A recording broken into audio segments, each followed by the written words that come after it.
Bienvenidos a Vértice Internacional. Soy Rina Musali y me da muchísimo gusto saludarlos desde la Cámara de Diputados. El conflicto en Siria atrapa todas las atenciones y las preocupaciones de la comunidad internacional. Un conflicto que está escalando derivado de la decisión rusa de intervenir militarmente a ese país. El día de hoy revisamos la guerra civil en Siria, los ataques aéreos y marítimos de parte de Rusia hacia ese país y los dilemas que enfrenta Barack Obama frente a esta nueva consigna rusa.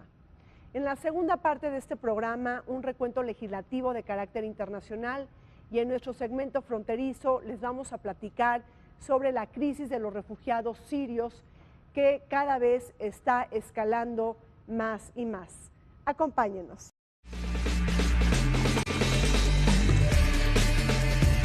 La actual guerra civil en Siria tiene como antecedente la rebelión iniciada el 26 de enero de 2011, influida por otras protestas simultáneas en la región conocidas como la Primavera Árabe, por la que se reclamaban mayores libertades, apertura democrática y pleno respeto de los derechos humanos.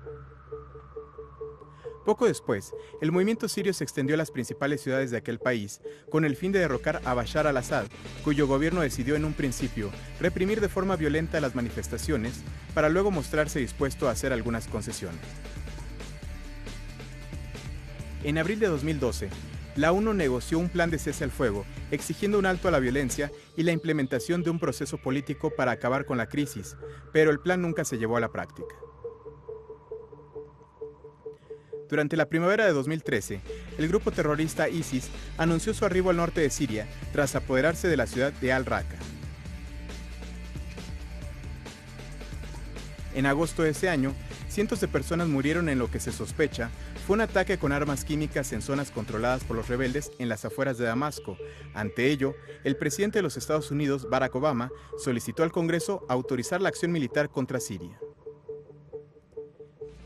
El 19 de agosto de 2014, en represalia por los ataques aéreos autorizados por Estados Unidos, el Estado Islámico decapitó al fotoperiodista James Foley, cuya ejecución fue videograbada y subida a la red. Como consecuencia, a los pocos días, aviones estadounidenses bombardearon objetivos de ISIS en Siria, incluyendo la fortaleza del grupo en Al-Raqqa. En agosto de 2015, luego de apoderarse de Palmira, ISIS instaló explosivos y destruyó sus invaluables templos y santuarios, los cuales eran patrimonio de la humanidad, mientras que el 30 de septiembre siguiente, después de semanas de incrementar su presencia militar en Siria, Rusia lanzó ataques aéreos contra objetivos rebeldes. En los últimos 4 años, la guerra civil en Siria ha dejado más de 250.000 muertos, de los cuales 74.500 eran civiles, 11 millones de desplazados, 4 millones de refugiados y más de 12 millones de personas que dependen de la ayuda humanitaria para subsistir. La hora del cambio en el mundo árabe no ha llegado a buen puerto. La trillada primavera árabe ha resultado accidentada y sangrienta para los casos de Siria, de Libia, de Egipto, y con excepción de Túnez, el país que ha logrado conseguir una mayor estabilidad. Precisamente en la región más peligrosa e inestable del mundo, ya llevan más de 4 años teniendo este conflicto, la guerra cruenta en Siria. Pero, ¿qué factores explican el colapso de Siria? ¿Qué fuerzas estratégicas de carácter regional e internacional se están fusionando con la conflictividad étnica, sectaria y religiosa? Para empezar, hay que decir que el rompecabezas sirio inicia con el liderazgo de la minoría alawita representada en el presidente Bashar al-Assad, quien ha excluido, por así decirlo, a una mayoría sunita que no está tomando decisiones en Siria. El balance de las primaveras árabes en realidad es muy pesimista. Muy pesimista, porque si bien hay cambio de régimen en Libia, hay cambio de régimen en Yemen, hay cambio de régimen en Egipto, hay cambio de régimen en Túnez, una guerra civil que sigue todavía en Siria, en realidad el único país donde realmente hay un cambio positivo, un cambio hacia la democracia, es Túnez. Entonces, realmente, haciendo el recuento de las cosas, ¿Cuál fue la conclusión de la experiencia de las primaveras árabes? Pues es muy pesimista, porque de todos los países donde se sucede, uno solo sigue la transición democrática. Y Túnez va bien. Embajador, ¿cómo podemos explicar la enorme complejidad de Siria en unas palabras? ¿Cuál es su visión del conflicto? Hay que decir que Siria es uno de los pocos países del Medio Oriente no petrolero, eso es muy importante, pero que tiene una visión geoestratégica, geopolítica de primer nivel. Está al fondo del Mediterráneo, tiene una costa importante con el Mediterráneo, tiene vecinos muy relevantes como Turquía, como Irak, como Líbano, como Israel, como Irak, como Arabia Saudita, Irán y creo que Uzbekistán también en un rinconcito por ahí. Entonces, su posición es envidiable, pero esa posición también le ha creado grandes conflictos. Siria es un país muy viejo, es uno de los países más viejos en el mundo, podríamos decir de unos 7.000 años de antigüedad, y poblaciones también muy antiquísimas como mismo Alepo, Homs y desde luego la capital. Siria se inscribe en una lógica geopolítica de la que no puede escapar. Su posición geográfica despierta el interés de potencias globales y regionales al conectar al norte de África, Medio Oriente y Europa al mismo tiempo de estar cerca del Golfo Pérsico y el Canal de Suez. En este rompecabezas se asientan los poderes centrales de Estados Unidos, Rusia, Francia y China, y actores regionales de enorme peso y talla como Turquía, sin olvidar a Irán y Arabia Saudita como máximos enemigos y rivales. Mientras que Riad representa el corazón del poder sunita, Teherán encarna el liderazgo chiita. Este último refuerza sus alianzas con el régimen chiita de Irak, Hezbollah en Líbano, Hamas en Gaza, los Hutis en Yemen y el régimen alawita de Bashar al-Assad en Siria. ¿Cómo juega Turquía en el acertijo en Siria? Turquía tiene una gran injerencia en Siria, pero también no olvidemos que en algunos momentos pues Turquía está queriendo tener un espacio, tener una puerta abierta a la Unión Europea. Sí. Entonces la Unión Europea pues sí le da un acceso, le da unas oportunidades, pero tiene un gran temor porque es un país musulmán también, y eso ha provocado también que Turquía se acerque mucho, tenga relaciones muy importantes políticas, económicas con Israel. Sobre los drusos, exactamente, los drusos es una comunidad del Islam muy pequeñita, pero muy importante también, con una gran influencia. Esto se mueve mucho en Siria, se mueve mucho en Líbano, y también hay una población importante en Israel y en Jordania de esta confesión. Los alawitas es una minoría muy pequeñita que da Latakia, que es el lugar de nacimiento de la familia Assad. Entonces, pues ha gobernado todo el país. No olvidemos que el primer presidente Assad fue terriblemente duro, ejerció una dictadura inflexible que costó la vida de más de 300.000 sirios en estos 30 años que gobernó. Entonces, obviamente se impuso a sangre y fuego sobre las otras confesiones, sobre todo la sunita, como usted lo menciona. Siria es un caso muy interesante, ya que el día de hoy lo que vemos en Siria es realmente un microcosmos, por así decirlo, de todos los intereses regionales. Y básicamente varios actores regionales, varios actores estatales y actores no estatales, cada uno con sus propios intereses, peleando en un escenario sirio. Frente a las alianzas tejidas por Irán, Arabia Saudita ha recreado acuerdos con Estados Unidos y Turquía. Arabia Saudita, que en su momento financió a Al Qaeda y también a la escuela religiosa wahabista, de donde proviene el Estado Islámico, ha apoyado a las fuerzas de oposición moderadas en Siria con la consigna de combatir a Bashar al-Assad quien cuenta con el apoyo incondicional del régimen de Teherán.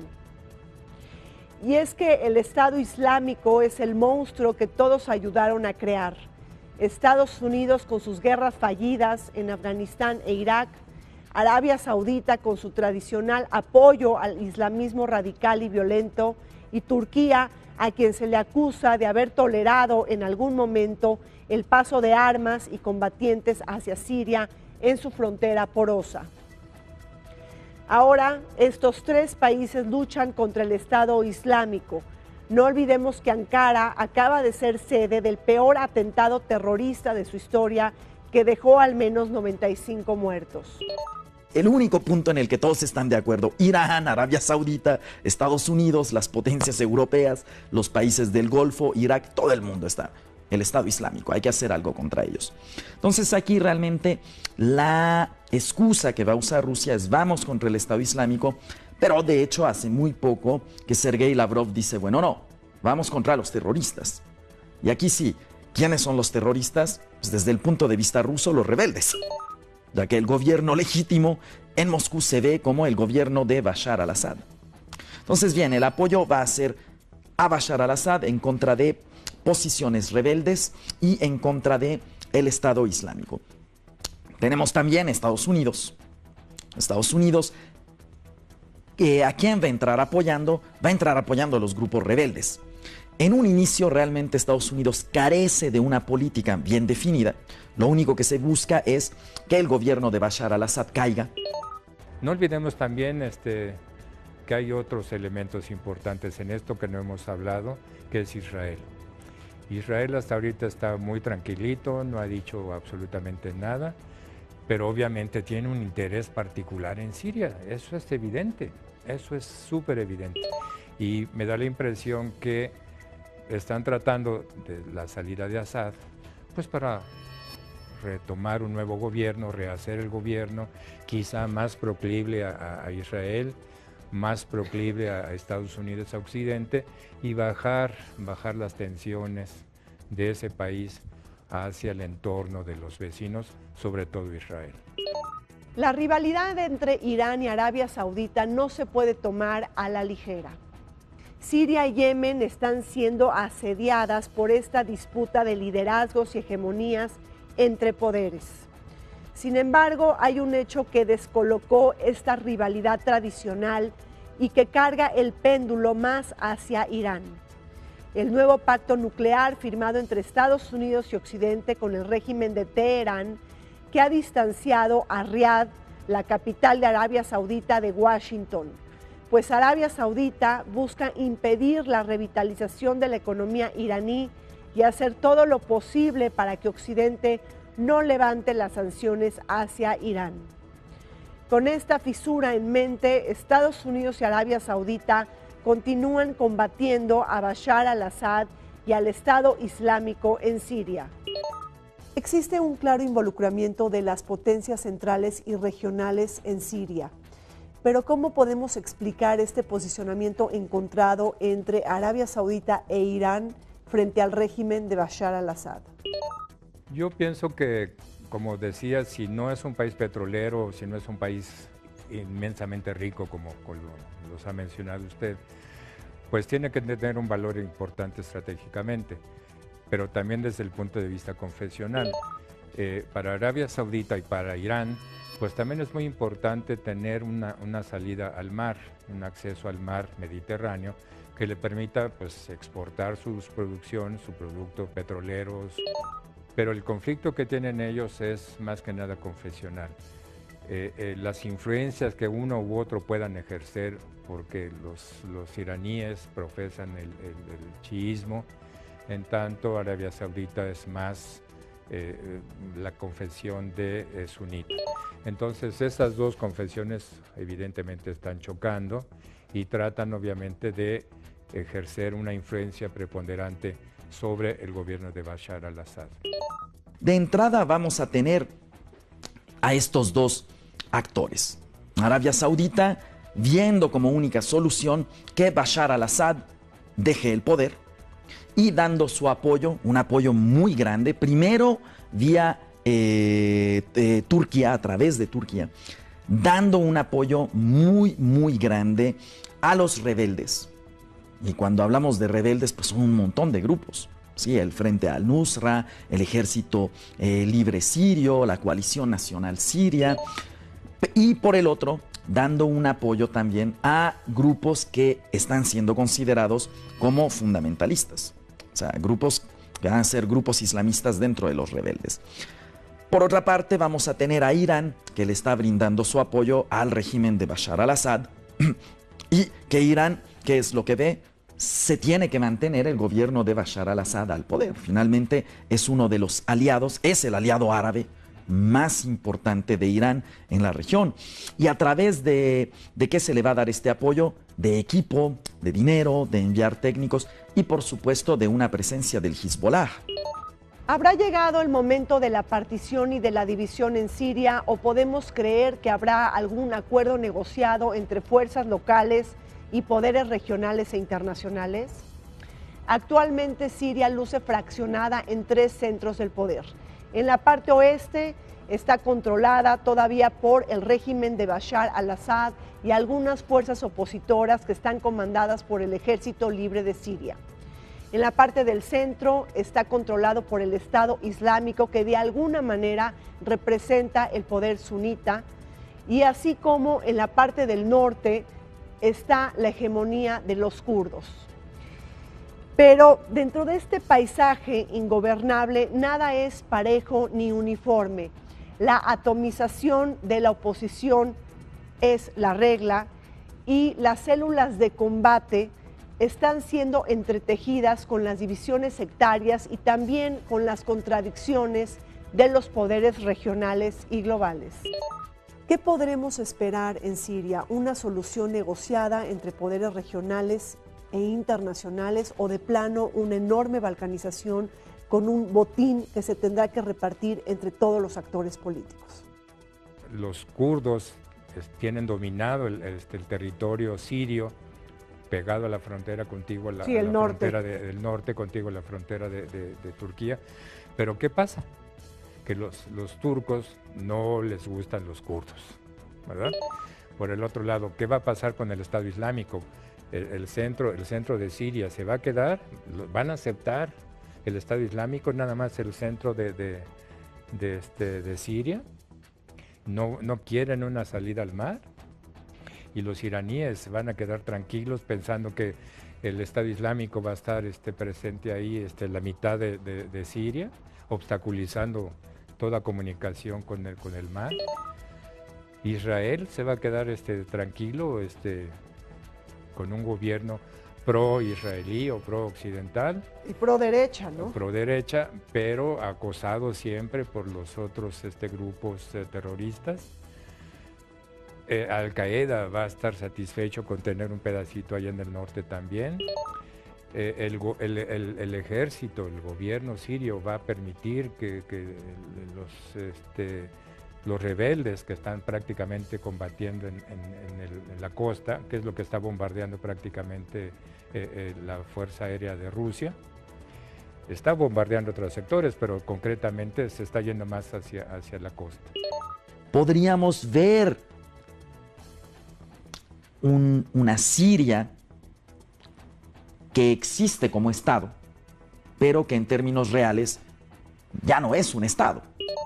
Entonces, pareciera que los estados los actores regionales prefieren la presencia de un Estado fallido a la presencia de un Estado fragmentado.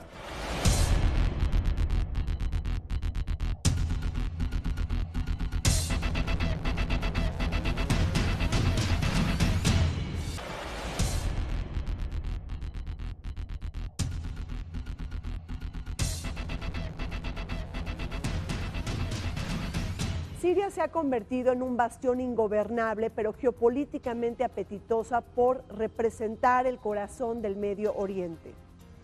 Frente al ausentismo de Washington y negociaciones atascadas a nivel internacional dentro del Consejo de Seguridad de Naciones Unidas, es que el hombre fuerte de Rusia, Vladimir Putin, decide realizar ataques aéreos y marítimos hacia Siria. El objetivo es sacar ventaja del vacío del poder, así como recuperar territorio a favor del régimen de Bashar al-Assad, una consigna que va a cambiar la correlación política de las fuerzas al interior del conflicto. Es una ausencia de poder, lo que haces es buscar otro poder que se contraponga o que te apoye para rescatar lo que tenías, ¿sí? Ese establishment o ese equilibrio de fuerzas que tenías se rompe cuando viene la salida de Estados Unidos, cuando viene el retiro de las tropas. Entonces, ¿cómo haces esto? Y lo que estaban esperando todos estos grupos, pues era eso exactamente, el desgaste natural de Estados Unidos. Conforme iban saliendo, pues ellos iban metiendo. ¿Para qué? Para crear un poder paralelo que le hiciera competencia a Estados Unidos y que le hiciera competencia al gobierno, creo que es sunita el que está actualmente en el gobierno de Irak. Y los chiitas lo que dicen, oye, pues también contamos nosotros, ¿no? Lo que hace Rusia, lo que va a hacer Rusia, es crear un equilibrio. ¿Qué quiere decir? Voy a intervenir ¿con qué fin? No solo el de salvar al régimen de Bashar al-Assad, y esto Putin lo hizo ya muy claro. O sea, el objetivo es salvar al régimen de Bashar al-Assad. Entonces, bien, la manera de entrar, de que Rusia decida entrar y de que Rusia además entre y busque acuerdos con Irán, busque acuerdos con Irak y busque acuerdos con el gobierno sirio para ponerle un fin al conflicto, es una manera de hacer presencia y también es una manera de decirle a Estados Unidos y decirle a Europa, si se busca una solución al conflicto, tiene que ser con Bashar al-Assad estando al poder. Rusia es un aliado incondicional de Siria en el Medio Oriente. De cara al conflicto, su estrategia ha buscado consolidar su base naval de Tartus, proveer armas y dinero al gobierno de Bashar al-Assad para empoderar sus capacidades e incluso alimentar el impas dentro del Consejo de Seguridad.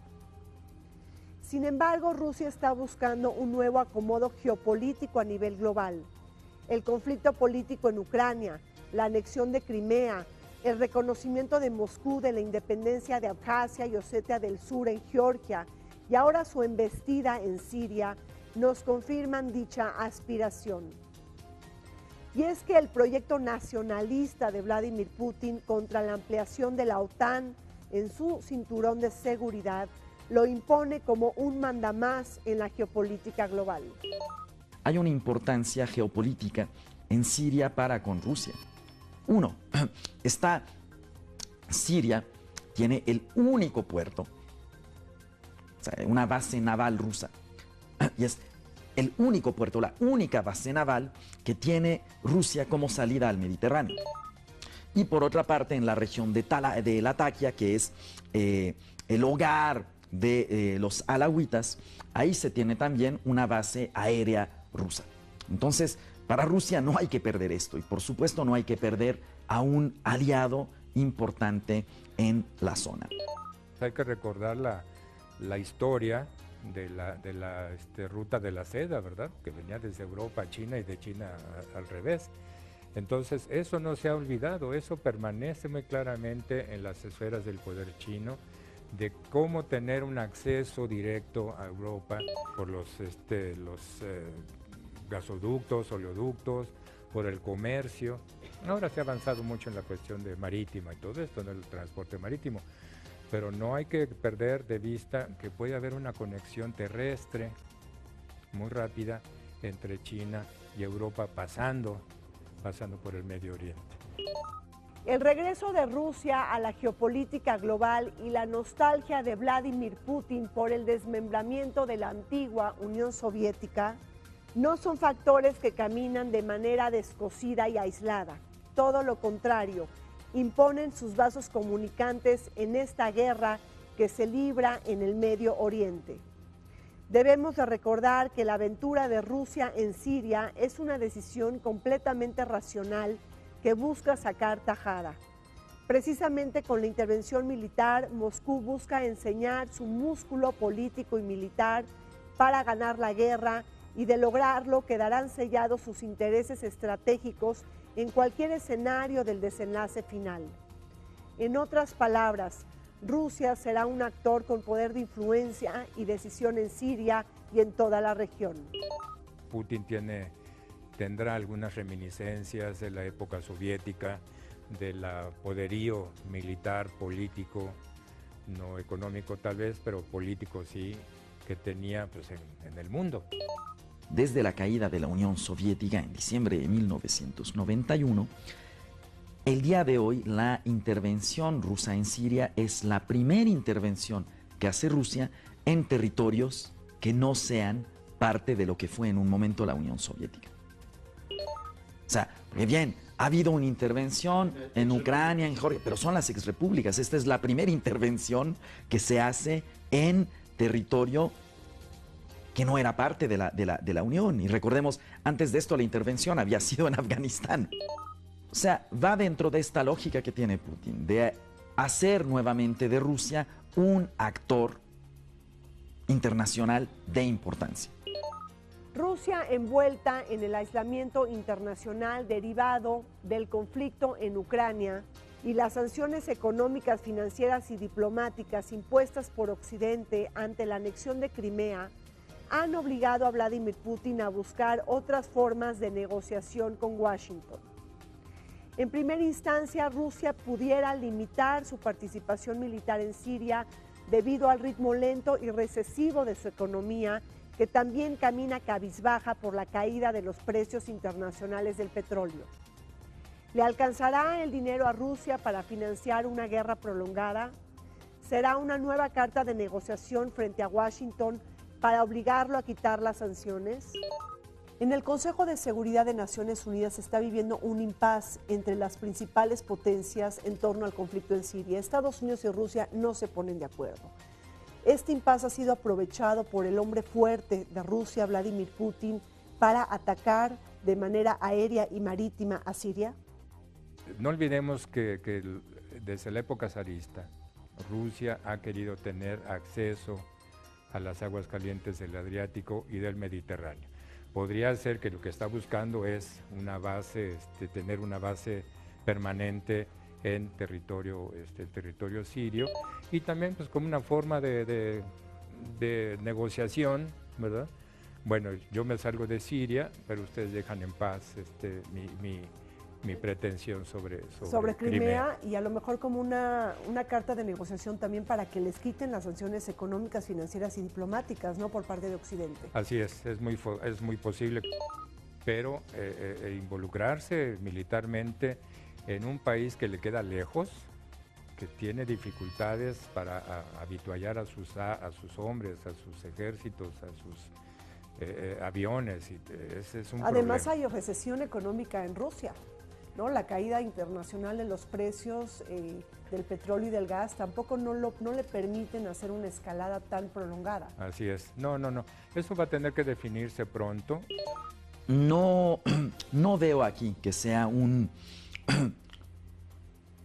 obligo a negociar en Siria para que me bajen las sanciones en Europa. Porque en realidad, si bien corresponde a la misma lógica, ¿sí?, de política exterior de Vladimir Putin, que es hacer una presencia rusa y también dejar muy en claro a las otras potencias, esta es mi zona de influencia, esta es mi zona de seguridad, y aquí no deberían estarse metiendo. Esto por una parte. Lo que se podría llegar a crear aquí sería, a la hora de buscar una negociación, lo mismo es el caso de Irán.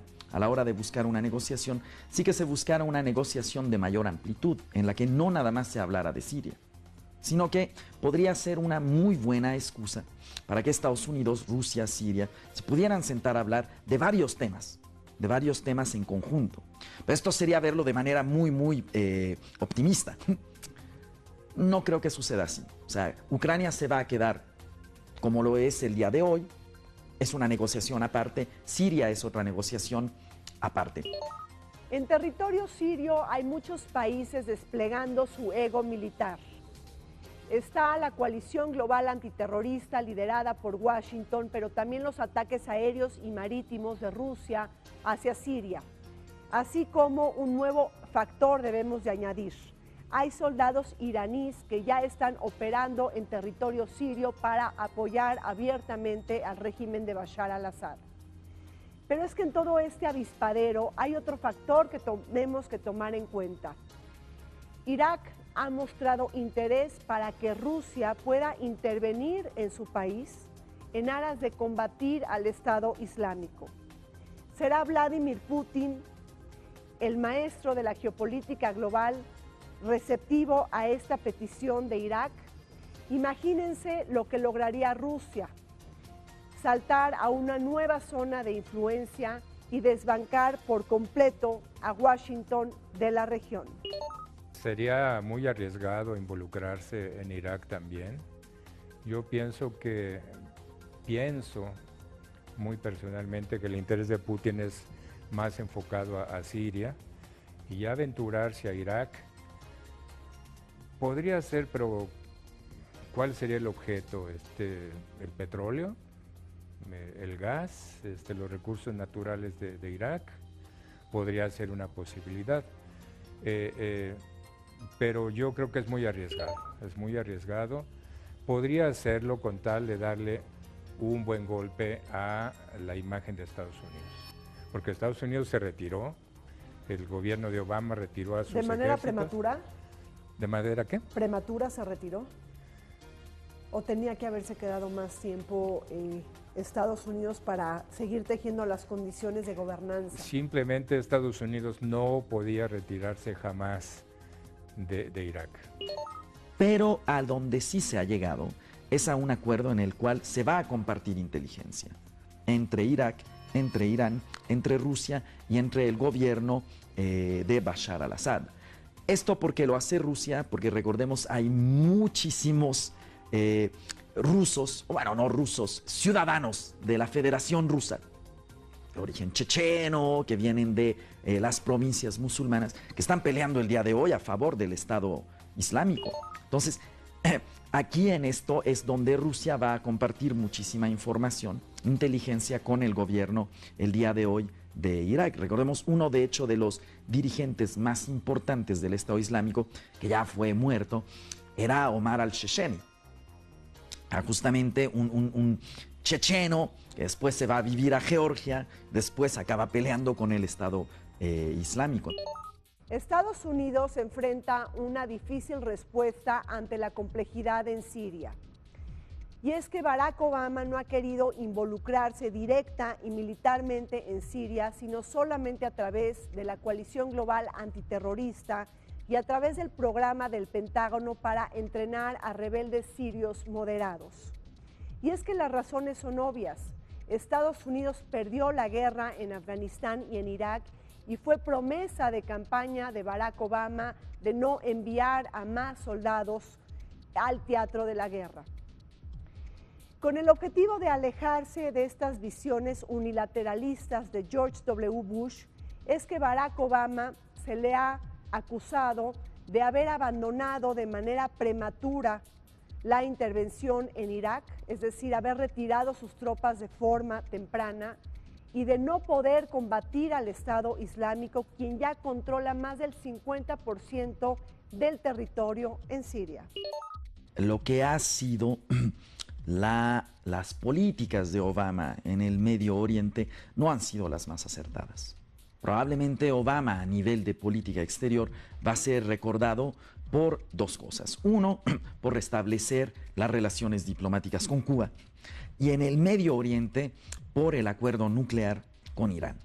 Pero realmente si uno ve las políticas que se logra en Irak, Irak el día de hoy tiene unos problemas terribles y una democracia que no permitió la participación de la población sunita. Entonces no es una sorpresa que el día de hoy en Irak el grueso del Estado Islámico sea esta población sunita, la cual no va a formar parte del nuevo Irak democrático, el nuevo proyecto democrático de los Estados Unidos. El problema es que Estados Unidos, con la economía como la tiene actualmente, no puede soportar una permanencia militar como la que tenía en Irak, que tenía en Afganistán tenía 50 mil soldados y en Irak tenía 100,000.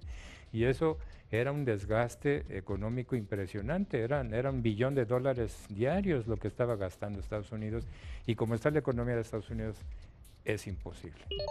No olvidemos tampoco que Estados Unidos se está presionando desde hace varios años la salida de al-Assad, y está haciendo todo lo posible, habituallando a los terroristas, a las guerrillas opositoras al gobierno. ¿Para qué? Para que al-Assad se vaya. ¿Con qué propósito? Eso me da una idea muy mala de qué está tratando de hacer Estados Unidos ahí, porque ¿qué va a hacer? Fraccionar, separar, hacer diferentes países, por el norte kurdos, por el sur el Islam, por el otro lado acá en la costa el gobierno, el ejército. Vale la pena comentar algunas de las diferencias que existen entre Al-Qaeda y el Estado Islámico. Mientras que ambas organizaciones utilizan el terrorismo como arma política, estos se distancian desde el momento que el Estado Islámico tiene una aspiración geopolítica con la que no cuenta Al-Qaeda: la creación de un megaestado que desconoce las fronteras establecidas por Occidente como consecuencia de la Primera Guerra Mundial y aprovecharse del vacío de poder y balcanización de Siria e Irak. A diferencia de Al-Qaeda, el Estado Islámico sí cuenta con un ejército convencional y con formas de autofinanciamiento que le evitan depender de países donantes. El control sobre el petróleo, los saqueos a bancos, la destrucción de museos y la venta de antigüedades les permite autofinanciarse en aras de construir su califato islámico.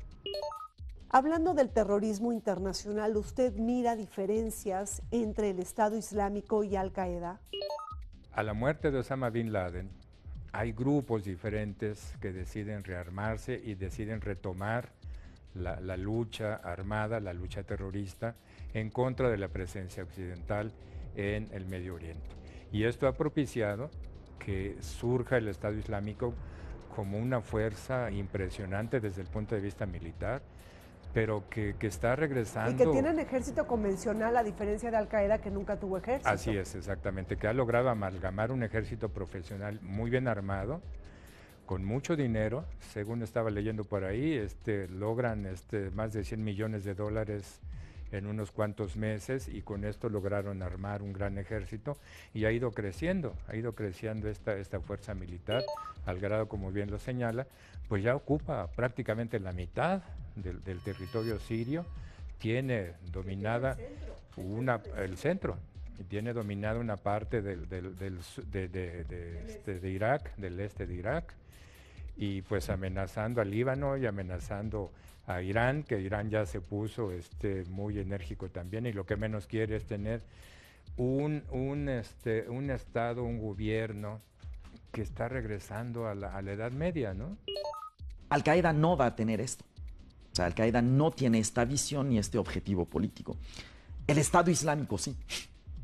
El Estado Islámico lo tiene muy claro. ¿Qué es lo que busca el Estado Islámico? La implantación de un Estado. Y esto lo ha logrado. Un califato, se le puede llamar califato, pero en realidad, si lo vemos el día de hoy y nos preguntamos qué tan Estado es el Estado Islámico, bien, por supuesto no cuenta con la legitimidad de los otros estados y probablemente nunca la vaya a tener, ¿sí? Pero cuenta con un territorio, sí, territorio bastante grande. Cuenta con población, claro, más de 8 millones de habitantes. Cuenta con un gobierno, por supuesto, y un gobierno que el día de hoy ya tiene instituciones. Tiene una policía, de hecho tienen 2 policías, porque hay una que es una policía religiosa. Tienen un banco central, que es el Banco Islámico.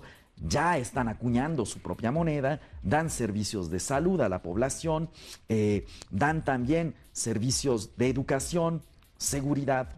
O sea, funciona ya como un Estado. Y este es el gran peligro del Estado Islámico. ¿Por qué?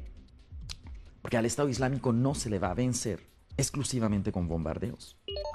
El impasse del conflicto en Siria le permitió a Rusia mover sus fichas estratégicas.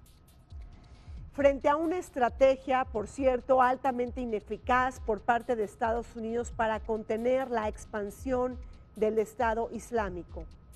Hasta ahora Washington no ha podido derrocar al régimen de Bashar al-Assad cuando se cumplen más de 4 años de conflicto, desatorar la mediación diplomática y organizar a una oposición fuerte que ahora luce descobijada y agrietada. No olvidemos que Estados Unidos vive un ambiente de polarización política que ha dividido a su sociedad entre los que apoyan la intervención militar y aquellos que rechazan esta. Sin embargo, una cosa está siendo clara: la falta de voluntad de Barack Obama de involucrarse en esta guerra lo ha hecho perder posiciones geopolíticas y estratégicas frente a Rusia. Fue una manera de equilibrar, de buscar este balance de poder. O sea, no lo vamos a hacer de la manera que las potencias europeas lo buscan, que es apoyando a los rebeldes. Vamos a buscar una negociación, pero una negociación donde Rusia pueda jugar un papel central y donde los intereses rusos no vayan a caer.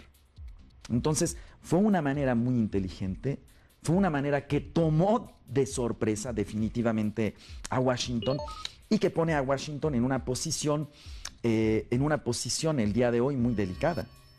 O sea, incluso dentro de Washington, el mismo Kerry comenta, tal vez tengamos que negociar con Bashar al-Assad. De otra manera, no se ve una salida al conflicto. Esto se veía venir desde hace ya más de un año. O sea, no se va a encontrar una solución al conflicto si no se sientan a dialogar Estados Unidos, Irán, Rusia, Arabia Saudita, pero también el régimen de Bashar al-Assad. El problema que van a tener los republicanos, si están pretendiendo regresar a su esfera de influencia en el Medio Oriente, en Siria concretamente, y en Irak en especial, pues tienen que hacer sumas. ¿Cuánto les va a costar el mantener una fuerza militar muy relevante en Irak y en Siria? ¿Cuánto les va a costar esto? Y si el presupuesto, si la economía norteamericana puede soportar este gasto. El repliegue de Estados Unidos en Siria se hizo todavía más evidente con el plan maestro de Vladimir Putin de disuadir a Estados Unidos de intervenir militarmente en Siria cuando se usaron armas químicas en Guta. Vladimir Putin hizo todo lo necesario para que Washington no ataque un territorio que forma parte de su esfera de influencia. Ello le dio tiempo a Moscú para prepararse de cara a su nueva ofensiva militar en Siria. Aunque Estados Unidos y Rusia tienen un enemigo en común que es el Estado Islámico, difieren sustancialmente en cuanto al régimen de Bashar al-Assad. Para Moscú es un aliado incondicional y para Washington es uno de los enemigos a combatir. De esta forma, Estados Unidos lucha en contra de dos enemigos, mientras que Rusia solo tiene a un enemigo que es el Estado Islámico y su aliado clave, el gobierno sirio. No olvidemos, por un lado, que quién provee, quién vende esas armas químicas. En el mundo, concretamente en Siria. Son armas que se producen en Occidente. ¿Cómo llegaron a Siria? Eso sí no lo sé, pero esa es producción occidental, por un lado. Por el otro, sí, efectivamente, es un elemento de negociación para ganar tiempo y para poder armar su estructura política y militar frente a esto. Con las armas químicas aún es difícil decir, porque obviamente hay por parte de Occidente, hay una voz muy grande que está diciendo fue Bashar al-Assad quien las usó.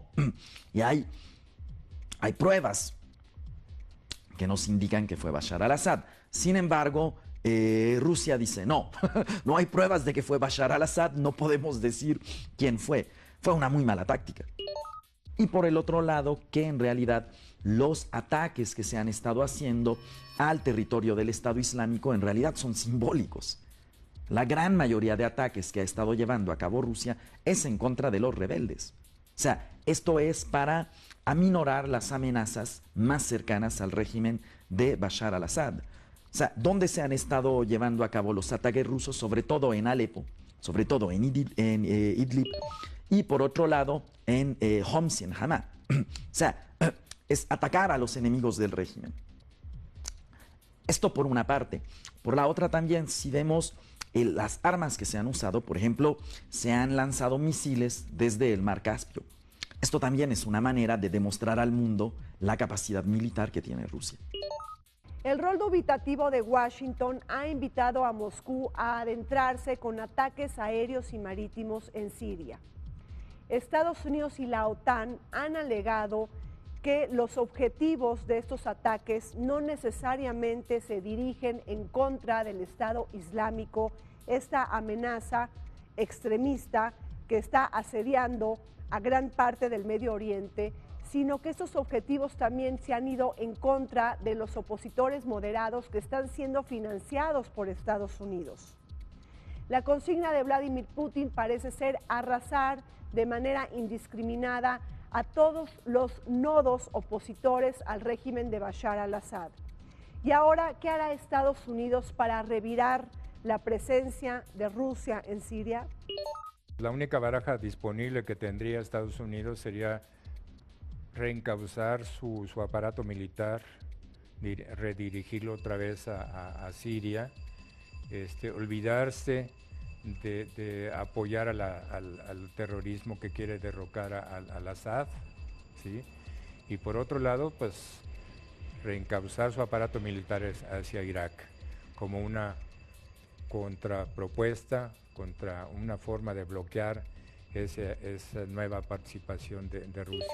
Yo veo muy difícil que lo pueda hacer Estados Unidos, ¿eh? Realmente creo que no tiene alternativas Estados Unidos más que esperar el desgaste de Rusia en Siria, porque va a tener un desgaste también muy impresionante, y dejar que Rusia se salga, o quizás negociar algo con Putin, de decir, bueno, necesito que te vayas, necesito que te salgas porque tenemos intereses muy importantes aquí. ¿Qué quieres?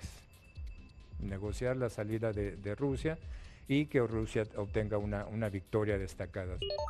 Y si no es por un líder fuerte, se vienen abajo. Y es lo que está pasando el día de hoy. Sale Saddam Hussein del poder, se viene abajo el país, se desploma. ¿Sí? Bashar al-Assad comienza una rebelión contra él, el país se desploma. Gaddafi sale del poder, el país se desploma. Entonces, esta es una realidad de varios de los países árabes. A veces, cuando pensamos en el Medio Oriente, decimos, bueno, son árabes y musulmanes, todos somos iguales. Mentiras. Si hay una palabra que realmente define el Medio Oriente, es heterogeneidad.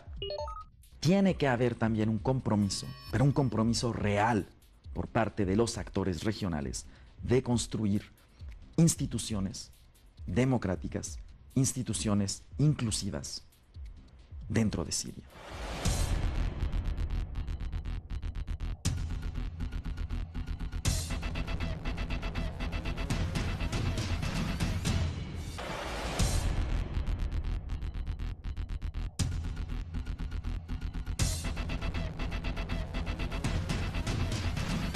La crisis de refugiados en Siria aumenta con esta incursión militar de Rusia que se está dando en Siria. Vayamos a ver este trabajo sobre lo que está pasando con este tema. En la que ha sido considerada por la ONU como la mayor crisis humanitaria desde la Segunda Guerra Mundial, la mayoría de los refugiados se ha movilizado hacia los países vecinos como Turquía, Líbano y Jordania para escapar de la guerra en Siria y de la amenaza del autodenominado Estado Islámico. No obstante, los países vecinos han resultado insuficientes para recibir a todos los refugiados sirios, pues no se trata solo de la falta de fondos, sino también de la escasez de empleos y redes de protección social, aunados a la percepción que dichos países tienen restricciones no escritas que hacen difícil que los sirios consigan una visa en la práctica. Todo esto ha provocado que la llegada de refugiados a la Unión Europea alcance nuevos récords. En los 9 primeros meses del año, más de 710,000 personas entraron irregularmente en los países comunitarios. La cifra ha aumentado con creces en más del 250% en comparación a los 282,000 arribados durante todo 2014, según datos de Frontex, la agencia europea que coordina el control de fronteras. Con la entrada rusa en el conflicto sirio, la crisis de refugiados irá en aumento. Así lo manifestó el ex primer ministro turco Numan Kurtulmus, quien considera habrá una nueva oleada de hasta 1 millón más de refugiados en Turquía, país que comparte una frontera de más de 800 kilómetros con Siria y que ha acogido hasta el momento a poco más de 2 millones de refugiados sirios. Sin embargo, tras la violación de aviones rusos en espacio aéreo turco y las advertencias tanto de Turquía como de la OTAN, este proceso podría complicarse más.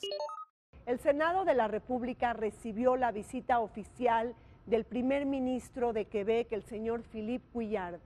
Ello dio oportunidad al Senado de la República para analizar la política exterior que se ha llevado a cabo entre México y esta provincia tan importante de Canadá. Estamos en un punto crucial en nuestra relación económica, porque acabamos de terminar las negociaciones con el Acuerdo de Asociación Transpacífico, el famoso TPP, y nosotros tenemos muchas esperanzas y mucho entusiasmo en torno a este gran acuerdo que se podría decir de gran calado. El funcionario canadiense se refirió a los acuerdos sobre visados con México. Creemos que la tecnología, como acabamos de demostrar, hacer que los trámites sean mucho más sencillos y que los intercambios económicos también sea más fácil. Quebec ya se manifestó públicamente y privado y por escrito sobre este tema.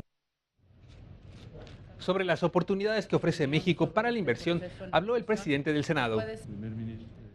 Estamos propiciando reformas estructurales que han generado nuevas oportunidades de desarrollo para nuestro país.